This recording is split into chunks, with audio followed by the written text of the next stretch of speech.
Join me on this journey of awareness and applied neurosciences with a tinge of psychology and a dash of philosophy.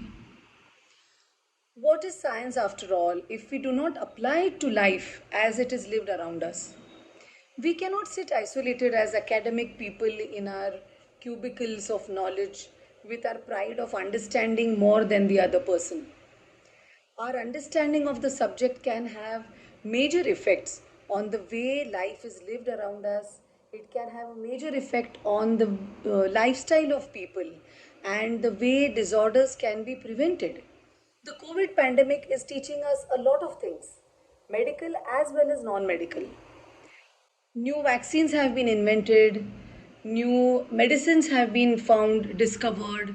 So a lot of things are going on in the medical field. A lot of research, a lot of discoveries. Words like remdesivir, RT-PCR, etolizumab, antigen, all these have become a part of the linguistic jargon of the person on the street. The entire world is going through a very tough phase. Each person has their own story. Someone has very nicely put that we are in the same storm, but we are in different boats. While COVID is going on, other illnesses, especially the chronic illnesses, especially as a neurologist, what I feel the chronic neurological illnesses, the recurrent neurological illnesses are also going on. Headaches, epilepsy, dementia, stroke, all this is still going on around us. People are unable to access medical help. Luckily, online consultations have become permissible. That has really been a boon. The digitalization, the internet has really helped us manage this situation a little better. But many people are suffering their illnesses, are tolerating their illnesses because they do not know where to access help from.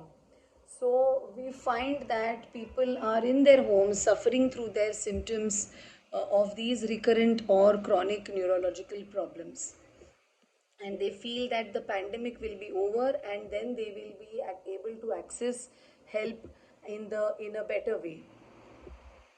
In addition, the COVID pandemic has created the lockdown, and we have been forced to stay together as families for longer periods of time than was necessary in the previous days.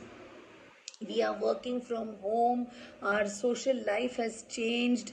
The a lot of anxiety, a lot of fear about going out has started in the minds of many people.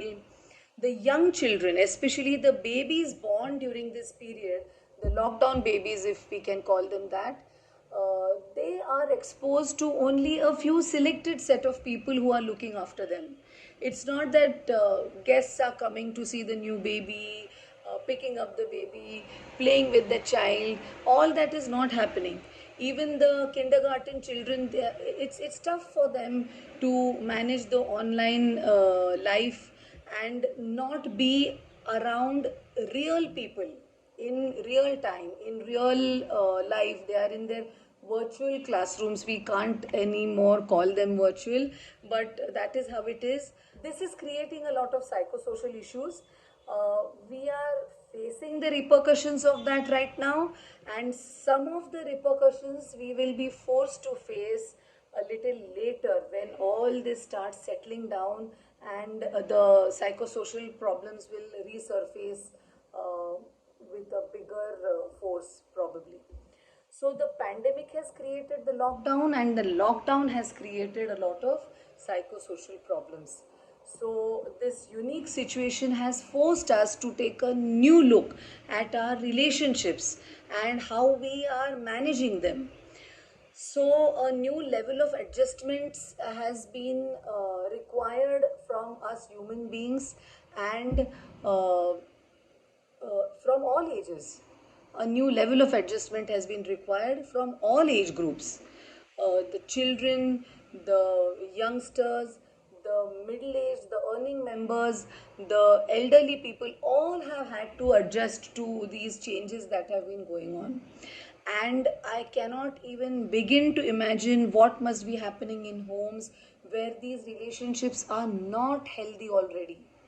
In homes where there is abuse, where there is physical abuse, or where there is emotional abuse, I cannot even imagine what must be happening to the people who are going through that abuse.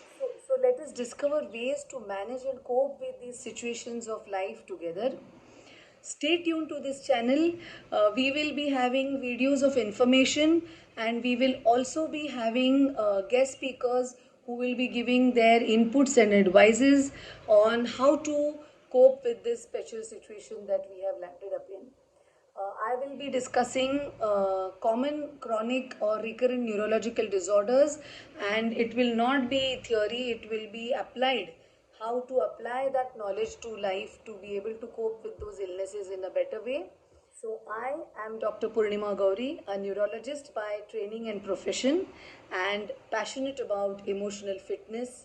I am very passionate about the preventive aspects of brain disorders. I am also the managing director of Niche Advocacy Foundation, which is a social profit company working in the field of emotional fitness. We are a youth driven organization, and we believe in neuroplasticity, we believe in positive personal change.